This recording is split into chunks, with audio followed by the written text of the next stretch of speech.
Selama 10 tahun, masa pemerintahan Presiden Joko Widodo, aksi represif dari negara terhadap masyarakat sipil, perusakan lingkungan, perampasan hak perempuan, buruh, dan warga sipil, hingga kasus korupsi semakin merajalela. Meski demikian, penegakan hukum dan penyelesaian kasus tak pernah menemukan titik terang, sebab impunitas terhadap pelaku terus dirawat selama rezim Jokowi. Belum lagi di akhir masa jabatannya, Jokowi melakukan penyelewengan konstitusi dengan mendukung anaknya, Gibran Rakabuming maju sebagai calon wakil presiden dalam pemilihan presiden Pilpres 2024. Karena itu, organisasi masyarakat sipil menyelenggarakan Mahkamah Rakyat Luar Biasa, People Tribunal, atau mekanisme alternatif untuk menyelesaikan masalah hukum ketika negara tidak memberikan ruang untuk demokrasi dan penegakan konstitusi. Gerakan masyarakat sipil ini dilakukan karena negara tidak mengakui atau mengabaikan permasalahan atau pelanggaran hak masyarakat yang sedang terjadi saat ini. Pelanggaran HAM yang terjadi selama ini tak ditindak oleh negara karena Jokowi dan pengurus negara lainnya mengatur penegakan hukum yang hanya tajam ke masyarakat sipil. Karenanya, masyarakat tidak memiliki jaminan keselamatan ketika memperjuangkan haknya sebagai warga negara Indonesia. Banyak pelanggaran HAM dan konstitusi terjadi selama rezim Jokowi, yang menunjukkan kemunduran demokrasi dan pengingkaran prinsip hukum negara, hingga melahirkan pelanggaran konstitusional. Kita disuguhi kekerasan, perampasan lahan, kebijakan ambisius proyek strategis nasional, atau PSN, dan hilirisasi yang mengatasnamakan kebijakan nasional, tetapi mengusir warga seperti di Wadas, Rempang, Pulau Obi, dan Pulau Wawoni. Karena itu, Mahkamah Rakyat ini patut digelar karena kita dihadapkan dengan situasi kekosongan mekanisme hukum yang berpihak pada rakyat dan pelanggaran konstitusional terus terjadi, ujar Zainal Arifin dari Yayasan Lembaga Bantuan Hukum Indonesia, YLBHI. Kilas balik, pada janji Jokowi 10 tahun lalu untuk menuntaskan kasus pelanggaran HAM berat, alih-alih menepati janjinya, ia mendukung anaknya bersanding dengan Prabowo Subianto dalam Pilpres 2024. Sementara Prabowo merupakan salah satu aktor yang bertanggung jawab atas pelanggaran HAM berat masa lalu. Gambar rezim Jokowi, syarat korupsi maupun konflik kepentingan yang sangat vulgar. Peristiwa keputusan tentang Pilpres di Mahkamah Konstitusi merupakan contoh konflik kepentingan yang paling besar saat ini. Kedua hal itu juga menjadi latar belakang mengapa kebijakan yang dibuat pemerintah berkiblat pada pemilik modal.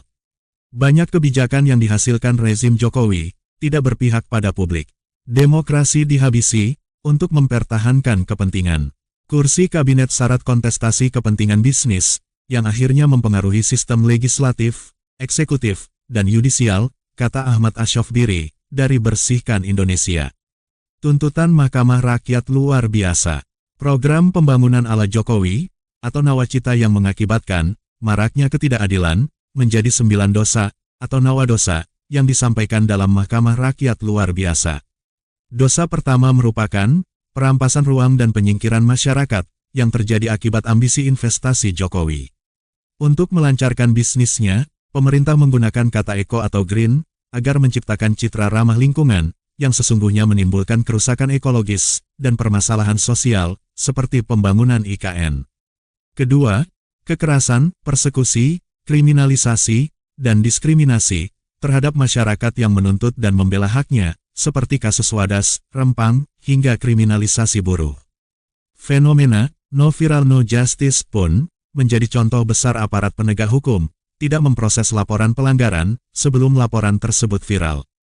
Ketiga, kejahatan kemanusiaan dan pelanggengan impunitas yang menunjukkan hukum tajam ke bawah selama era Jokowi.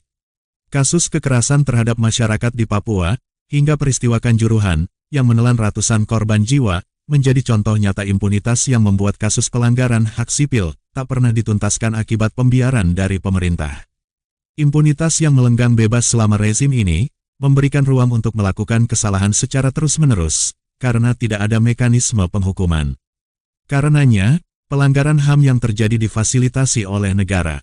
Maka, penyelesaian harus diserahkan pada mekanisme yang disepakati oleh rakyat untuk menghapus kultur impunitas dan menuntut pertanggungjawaban atas pelanggaran dan kejahatan HAM berat, ujar Dimas Bagus Arya, dari Kontras. Keempat, komersialisasi, penyeragaman, dan penundukan sistem pendidikan, yang mengakibatkan carut-marutnya sistem akademik di Indonesia. Pendidikan yang menjadi hak dasar setiap warga, justru dikomersialisasi, dengan biaya pendidikan yang mahal, dan berbanding terbalik dengan kesejahteraan guru. Kelima, korupsi, kolusi, dan nepotisme, KKN, serta tindakan perlindungan koruptor. Penindakan yang lemah bagi para koruptor, pemecatan pegawai KPK, yang menolak upaya penggembosan KPK, hingga perkawinan Ketua Mahkamah Konstitusi dengan keluarga Jokowi, menjadi bukti bobroknya sistem hukum di Indonesia. Pemberantasan korupsi terburuk terjadi selama 10 tahun masa pemerintahan Jokowi. Dari sekian banyak kasus korupsi yang jumlahnya triliunan rupiah, kurang dari 10% yang dikembalikan ke negara. Sayangnya, Presiden tidak memiliki rasa tanggung jawab untuk memberantas kasus korupsi. Pemerintah malah memotong taring untuk dilaksanakannya pemberantasan kasus korupsi. Selain itu, nepotisme dan politik dinasti ditunjukkan secara terang-terangan saat Pilpres tahun ini. Semangat anti-korupsi dalam UUD 45 justru digerogoti selama 10 tahun masa Jokowi, ujar Yasser Aulia dari Indonesia Corruption Watch, ICW. Dosa rezim hari ini adalah pelemahan pemberantasan korupsi, dan yang menjadi perhatian adalah kepastian hukum dan bisnis yang dapat dilihat dari praktik revolving door. Analogi itu kita artikan, seperti pejabat adalah pebisnis, dan ada juga pebisnis yang jadi pejabat, atau pebisnis yang mempengaruhi pejabat. Praktik ini banyak di pengelolaan SDA. Praktik revolving door ini, new normal di Indonesia, dan menjadi satu hal yang dititik beratkan, dalam Mahkamah Rakyat ini, ujar Bagus Pradana, dari Transparensi Indonesia. Keenam, eksploitasi sumber daya alam SDA, dan program solusi palsu untuk krisis iklim. Eksploitasi besar-besaran terhadap SDA, seperti penghancuran wilayah Indonesia bagian timur, untuk proyek hilirisasi nikel, solusi ketenaga listrikan, yang masih menggunakan batu bara, hingga penggunaan biomasa, yang menebang hutan secara besar-besaran. Hari ini kita kembali berduka, karena lubang tambang di Samarinda, Kalimantan Timur, kembali menelan korban jiwa, yaitu 2 pelajar berusia 9 tahun. Selama 2011 hingga 2024, ada 47 korban yang meninggal di lubang tambang di Kalimantan Timur.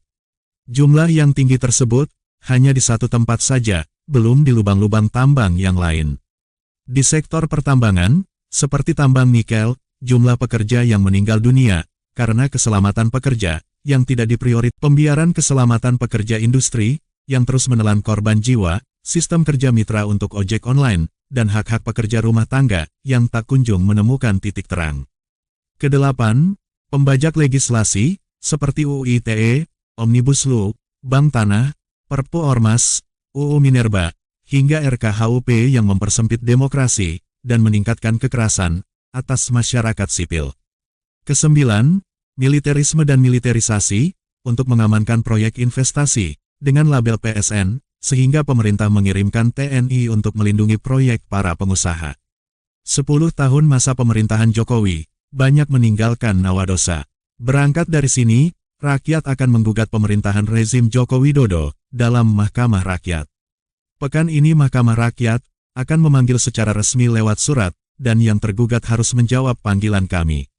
Mahkamah Rakyat akan dilaksanakan pada tanggal 5 Juni dan akan menghadirkan para tergugat, hakim dari mahkamah ini, bukan dari Mahkamah Konstitusi, tapi hakim dari perwakilan masyarakat, yang memang tahu kondisi faktual yang terjadi saat ini, ujar Meila Nurul Fajriyah, dari YLBHI.